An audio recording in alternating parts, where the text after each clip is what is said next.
Hace casi 15 años, en medio de una investigación por crímenes cometidos en dictadura, se encontró un cuerpo en un pique en Arica.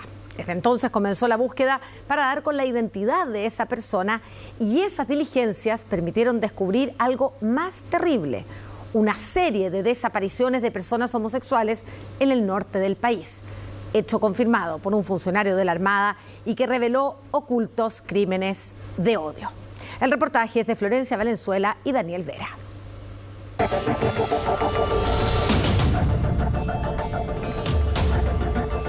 Un caso aclarado donde la víctima resultó ser un enigma. Lo desnudan, lo arrodillan, dan vuelta y le disparan de espalda. Eso nos permitió determinar el lugar sin tener que recorrer mucho más. Agarra una piedra, la tira al hoyo para ver la profundidad del pique y cuando se dan cuenta que es lo suficientemente profundo, lo empujan el cuerpo hacia allá. Policialmente era un crimen al revés, en el sentido que había un cuerpo, había un asesino confeso, pero no se sabía quién era el asesinado. Atención Arica, se acaba de inaugurar el nuevo local denominado Paradise Beach. Era el año 2010 y en medio de la sequedad y aridez del desierto de Atacama, en la ciudad de la eterna primavera, comenzaba a escribirse una historia completamente inesperada. En Arica estábamos investigando varias causas de derechos humanos con dos ministros de la Corte de Apelaciones de Arica. Y estábamos específicamente abocados a un caso de un detenido desaparecido. Y como parte de la investigación logramos determinar que había un grupo de inteligencia denominado CIRE que congregaba a distintos miembros de las Fuerzas Armadas. CIRE, Centro de Inteligencia Regional, comenzó a operar tras el golpe militar de 1973 en distintas ciudades del país con fines represivos. Estaba integrado por miembros de diferentes ramas de la Defensa Nacional, Carabineros y la PDI. Para lograr dar con el paradero del detenido desaparecido, era fundamental configurar la lista con los integrantes de esta célula. No fue fácil, pero se logró. Y en ese listado encontramos un nombre de una persona que había pertenecido a este grupo y ahora vivía en la región del Biobío. Nos contactamos con él por teléfono. Hicimos el viaje con el inspector Guzmán, con el que trabajaba en ese tiempo. Fuimos hasta su casa y cuando él nos vio, nos dijo que él siempre supo que en algún momento a él lo iba a venir a buscar. Bernabé Vega a esa altura ya era un marino retirado de 73 años, convertido en testigo de Jehová. Antes de que llegaran los detectives a buscarlo, alcanzó a contarle a su familia el secreto que había guardado por más de 34 años. El trayecto desde Concepción hasta Arica duró más de 40 horas. Nos venimos el viaje de vuelta por tierra y es un viaje bastante extenso. Él nos empieza a relatar sin que nosotros le dijéramos nada, sino que como parte de la conversación, lo que había pasado. Pero la historia no coincidía con lo que buscaban los policías. Bernabé de a poco comenzó a revelar un enigma completamente imprevisto para los detectives y también para la jueza a cargo de la investigación. Pensaron que estaba confundido por la edad por su salud. Y se acercó este marino y pide hablar conmigo en forma reservada y me dice que en el caso que estábamos investigando él no tenía participación alguna, que ignoraba absolutamente todo, pero sí que su conciencia no lo dejaba tranquilo y que deseaba confesar un crimen que él había cometido. Los altos de la cuesta de Hacha, específicamente, y que se trataba de un homosexual.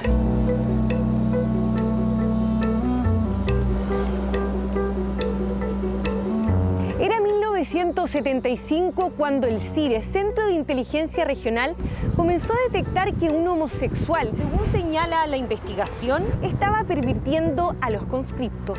Las alarmas se encendieron cuando una noche, en los faldeos del Morro de Arica, en un polvorín, el hombre se estaba involucrando con uno de los soldados. Bernabé había sido tripulante del Huáscar y la Esmeralda, hasta que en 1971 lo trasladaron a Arica para resguardar la frontera y franja marítima. Después del golpe militar, le avisaron que sus funciones cambiarían. Tendría que trabajar de civil en el grupo de inteligencia CIRE. Él no quería, pero tampoco se podía negar. Fue durante esas labores cuando recibió la orden por parte del capitán del ejército Padilla Villén de detener al homosexual. Lo tienen detenido en el lugar donde ellos ocupaban como casa y ahí permanece un par de días hasta que recibe la instrucción de sacarlo y lo llevan por un camino que va entre Arica y Iquique y se detienen en una parte del camino y suben un cerro.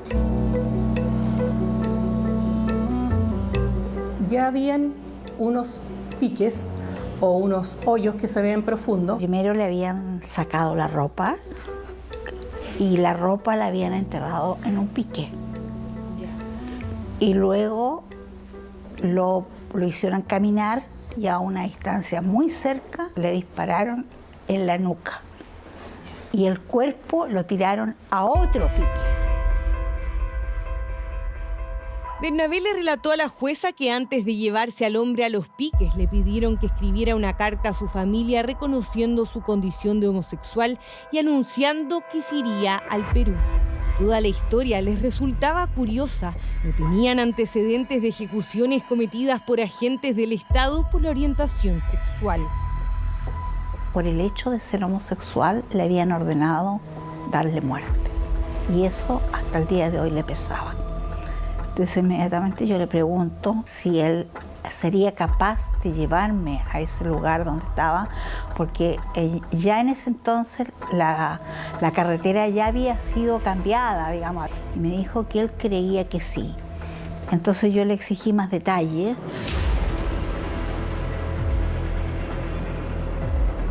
El marino Bernabé Vega trajo hasta aquí a la ministra de la Corte a cargo del caso y a los detectives de la PDI. Nos prestó mucha colaboración la defensa civil, porque estamos hablando de piques de más de 30 metros cada uno, entonces no era fácil acceder. En este lugar, ubicado sobre la Ruta 5 de Arica, habrían unos piques mineros donde, según su relato, habría cometido el crimen junto a otro compañero de la Armada. Y bueno, de repente aparece ropa. Un hallazgo bastante valioso y seguimos buscando, seguimos en días y días buscando y cuando de repente me dice, aparece una calavera y precisamente en esta parte de la nuca un orificio. Ahí encontraron las osamentas humanas con las mismas características que Bernabé había mencionado.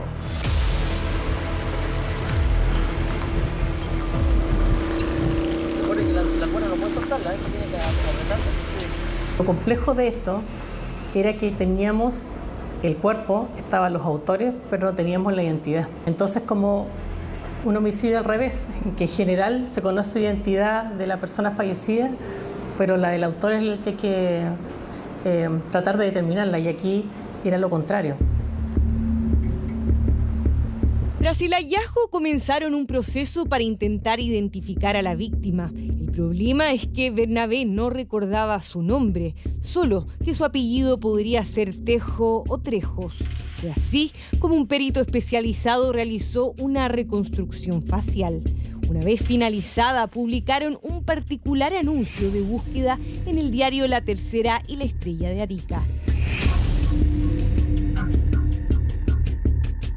Hubo solo una persona que llamó tras ver la publicación, el periodista Rodrigo Fruxá. Se solicita a las personas que hayan conocido o ubiquen a quien aparece en la presente imagen, persona presuntamente desaparecida entre los años 1973 y 1980. Extraño, porque en general los retratos hablados sirven para buscar sospechosos de algún crimen y que alguien los reconozca y ayude a resolverlo, pero no, el tenor del texto no era ese. Me dijeron que era una causa reservada, que no me podían dar ninguna información. Seguí con mi guía, pero cada cierto tiempo llamaba de nuevo y me respondían lo mismo. Me demoré más o menos 2 años hasta conseguir una audiencia con el juez en Arica. Le dijo que cuando la investigación cerrara podría tener acceso al expediente. La causa estaba caratulada como el episodio homosexual. Finalmente, en 2012, el periodista comenzó a obtener los detalles de esta historia. Cautivado por ella, terminó escribiendo un reportaje para la revista El Sábado. Ahí, junto con el relato, volvió a publicar la foto de la reconstrucción del NN. Hecho crucial para que el secreto del morro tomara otro rumbo. Llegué el lunes y en la tarde la secretaria de la revista me pasó un papel con un teléfono, me dice, te llamaron. Me contestó un joven y me dice, pero leí su reportaje, yo sé quién es esa persona. Crecí con él en Arica, soy familiar del doctor Bustamante, que era un doctor muy famoso de Arica, y este homosexual que está en el diario me dijo, era el mayordomo del doctor, y desapareció de un momento a otro, y siempre estaba la sospecha que podía haber pasado algo con los militares. Cuando cortaron, el hombre le envió una foto de ellos dos juntos y si bien no se parecía tanto al retrato, le dijo que le concordaba todo el relato del reportaje. De a poco comenzaban a aparecer las últimas piezas que faltaban de este puzzle. Pero, entre comillas, no sería fácil. Y dice, no, es que no me acuerdo cómo se llamaba. Lo único que sabemos es lo conocía todo el mundo en Arica y nosotros, de hecho, le decíamos el corazón partido, porque en una riña había recibido un cuchillazo en el pecho y de hecho el mismo doctor lo había atendido en el hospital y le había salvado la vida y como agradecimiento se quedó trabajando. Es así como Rodrigo Fluxá comienza la búsqueda del llamado corazón partido. Avisa a la detective Rosa Otárola, quien a su vez también tenía novedades. La familia de la quinta región, de la región de Valparaíso, se contactó con una de las unidades policiales describiendo lo mismo, que había visto el reportaje y que tenía la idea de que se podía corresponder a su familiar que también... Y partió. Él nos mandaba tarjetas, cartas, sabíamos que estaba bien, casi más homosexuales, prostitutas. Su sobrina recuerda que a su tío le encantaba la playa y que tenía el pelo crespo, aunque generalmente se lo planchaba y quedaba liso como el hombre de la publicación. También sabía que trabajaba en un restaurante cerca del Valle de Azapa y que no tenía militancia política. Pero un día llegó una carta a la casa y en esa carta era anónima y me decían de que había sido detenido y que por favor fuéramos a buscar sus cosas allá a Arica, en la pieza que él arrendaba, en que lo sacaron de madrugada. A partir de ese entonces nunca más volvieron a saber del paradero de José Sergio Núñez. En esa época tampoco había dinero como para irlo a buscar tan lejos. La última foto que recibieron de él es esta, la guarda hasta el día de hoy. Arica, 1 de septiembre de 1975. Un feliz cumpleaños, papá. Clara llevó la foto de su tío y la publicación de la revista a la PDI. Toda la historia coincidía con la de Maclean. Por fin tenían las respuestas y era hora de cerrar las heridas y un capítulo que llevaba tantos años abierto. A raíz de eso yo inicié una investigación para poder determinar si el cuerpo que había ahí como NN sí pertenecía a este señor. Yo reabrí el sumario, abrí un cuaderno especial para el solo efecto de lograr determinar si los restos que habían ahí pertenecían a este. El año 2017, la Corte Suprema decidió agrupar todas las causas por violaciones a los derechos humanos del norte del país. A partir de ese entonces, el ministro Vicente Ormazábal lideró las investigaciones desde Arica hasta La Serena. Y en esa investigación que realicé, hicimos una exhumación de los padres de Núñez, que estaban sepultados aquí en el cementerio de Playa Ancha. Los exámenes de ADN se realizaron con gran expectativa y se mandaron al extranjero para sus análisis. Paralelamente, Rodrigo Fluxá y la detective Otárola seguían buscando al corazón partido, pero no había caso. El doctor con el cual había trabajado el corazón partido ya estaba fallecido. Hablé con la señora del doctor que estaba viva en ese tiempo, me contó que lo quería mucho, que era muy simpático, fue realmente un miembro de la familia. Que el único problema que tuvieron fue que en un momento él, al parecer, le había robado algunas joyas y se había vuelto a Santiago y después él se había arrepentido y le devolvió las joyas. El tiempo siguió pasando y no había rastro. Mientras, llegaron los resultados del ADN de Sergio Núñez, alias McLean. Lamentablemente, y para sorpresa de los familiares, no coincidieron con los del NN encontrado en el pique de Arica. Sinceramente, como la familia, todos creíamos que era él. Es triste, pero Dios quiera, siempre digo yo, ojalá Dios quiera que algún día, por lo menos saber que hay un huesito, que hay... El ministro Ormazábal explica que dentro de las declaraciones que tomaron por la investigación, entrevistaron a un conscripto que había hecho el servicio militar en Arica durante la dictadura. Coincidentemente, conocía a McLean y tenía más antecedentes. Y lo vio ese día que lo llevaron preso. Y sabe que lo sacaron a él y a otro más que andaba con él y se lo llevó a otras dependencias. Después no lo vio más. Entonces, como ya descartamos que Núñez haya sido el que estaba en el pique minero, empezamos a buscar al otro, y el otro que andaba, teníamos el puro sobrenombre que era Corazón Partido. Corazón Partido estuvo entonces detenido con McLean. Quizás eran amigos. Ahora todo indicaba que él podía ser el NN. 5 años se demoraron en encontrar su nombre completo. En un momento me manda a llamar el juez nuevo de La Serena, juez Ormazábal. Dice, ya sabemos que era el Corazón Partido. Y yo le dije, ¿pero cómo? Y me dijo, por el robo de las joyas, me dice. Lo que habían hecho que por ese dato que me dio la doctora, ellos lograron cruzar y efectivamente el Corazón Partido, cuando se arrepintió del robo, se fue a entregar. Corazón Partido finalmente se llamaba Carlos Bravo Gallegos y tenía familiares aún vivos en Cabrero, en la región del Biobío. Éramos tan unidos nosotros dos. Extrañé yo mucho, cuando ya mi hermano se perdió. A pesar de todos los años transcurridos, siempre ha estado esa herida, porque el tío se fue y nunca más se supo de él.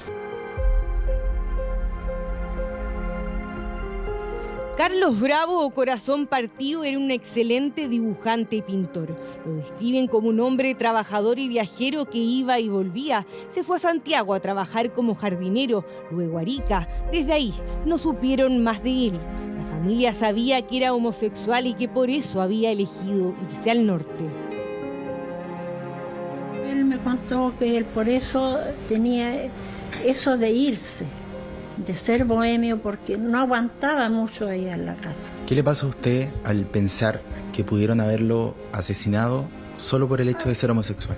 Harta pena, señor, harta pena. Que lo pudieran haber asesinado, porque él tiene que haber sufrido mucho.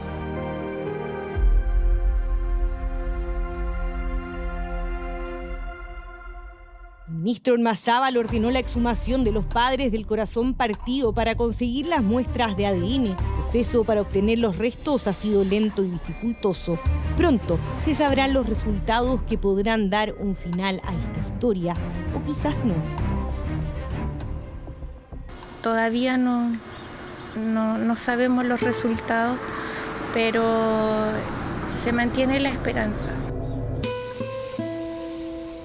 Me gustaría que lo hubieran encontrado, que sea efectivamente él.